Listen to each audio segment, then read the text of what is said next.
Hey there! Today we have an interesting problem to tackle. Imagine you have a list of objects, each containing a quantity field and another value. Your task is to transform this list into a single list, repeating the other value based on its quantity. Quite the problem, right?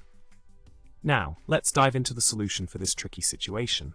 The key here is to streamline the process and make it more efficient. By using the code listofobjects.flatmap, myObjectList, myObject.quantity, myObject.code, we are able to achieve the desired outcome in a much simpler and concise way.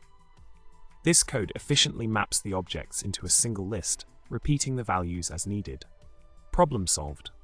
To wrap it all up, we've successfully addressed the challenge of mapping a list of objects into a single list based on quantity. With the optimized solution provided, you can now tackle similar tasks with ease. I hope you found this information helpful. Remember to subscribe, like, and leave a comment below. Until next time, happy coding.